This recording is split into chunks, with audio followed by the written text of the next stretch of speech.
tentang iblis Gus, iblis kan diusir dari surga karena kesombongannya ya yang saya tahu. Nah itu ketika Nabi Adam diturunkan ke bumi karena ada hawa nafsu yang menyebabkan beliau itu diturunkan. Itu maksudnya digoda secara apa Gus? Apa secara sifat atau hawa nafsu atau seperti apa gitu Gus? Dan memang skenario Allah jadi turun ke bumi ini gitu. Terima kasih Gus. Mohon penjelasannya. Assalamualaikum warahmatullahi wabarakatuh. Waalaikumsalam warahmatullahi wabarakatuh. Pertanyaan ini sangat bagus dan yang bisa menjawab hanyalah Nabi Adam alaihissalam.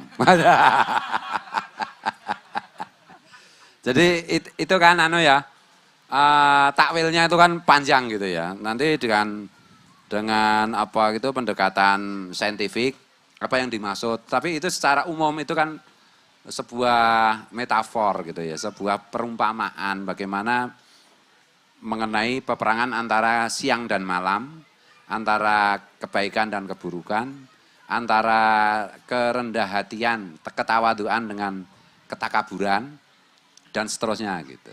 Cuma mungkin yang perlu digarisbawahi itu ada satu kalimat yang saya ingat itu dari salah satu kitab. Bedanya iblis dengan Nabi Adam itu, kalau iblis ketika disuruh sujud kepada Nabi Adam oleh Allah, itu tidak mau, kemudian Allah murka, itu iblis menyalahkan Nabi Adam. Tapi kalau Nabi Adam ketika digoda oleh iblis, kemudian Allah murka, itu Nabi Adam tidak menyalahkan iblis, tapi menyalahkan diri sendiri. Rabbana dzalamna anfusana dan seterusnya itu. Nah karena kita itu keturunan Nabi Adam, ya tentu saja kalau konsekuen dengan keturunan Nabi Adam itu kalau ada kejadian yang tidak mengenakan macam-macam, nggak usah nyalakan orang, nyalakan diri sendiri kan itu. Tapi kalau kita keturunan iblis ya semua orang disalahkan ya, pemerintah disalahkan, NU disalahkan, padahal dia sendiri yang celaka. Mungkin masih lanjut yang tadi Gus. Iblis kan diturunkan terlebih dahulu ya, baru maksudnya dia bisa masuk lagi tuh lewat wasilah gitu. Masuk lagi untuk ngegoda di Nabi Adam ini. Terus gimana? Bisa ngegoda lagi gitu. Oh ya. Ya kalau Allah berkehendak itu semuanya bisa terjadi. Mas siapa? Nama lupa aku. Latif. Mas Latif pun kalau Allah menghendaki menjadi presiden ya bisa jadi presiden gitu loh. Tapi kalau menghendaki RT pun tidak jadi ya tidak jadi kan itu. Ya apa yang tidak, tapi itu sebenarnya takwilnya itu panjang dan kita harus sabar gitu ya. Ayat-ayat yang sifatnya itu metaforis, yang mutasabih itu konfirmasinya kan harus menunggu perkembangan teknologi, perkembangan ilmu pengetahuan gitu. Sama dengan misalnya ayat-ayat yang terkait dengan proses-proses janin di dalam bayi.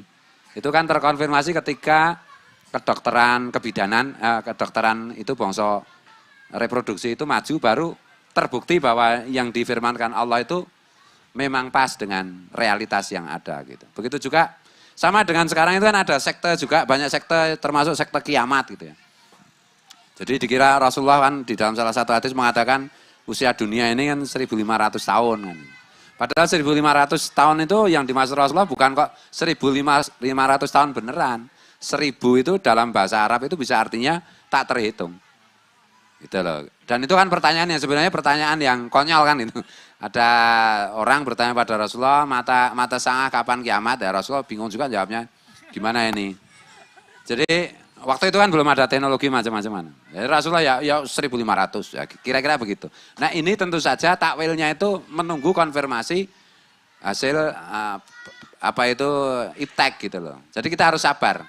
Yang nanti itu sampai hari kiamat nggak diizinkan untuk terbukti itu kan persoalan apa ilmu ruh, dan ilmu ruh itu hanya sedikit yang bisa diungkap. Kemudian hakikat kehidupan akhirat yang dimulai dari alam barzah itu sains nggak akan mungkin bisa. Kemudian hakikat langit, jadi apa itu berpindah ke dimensi lain.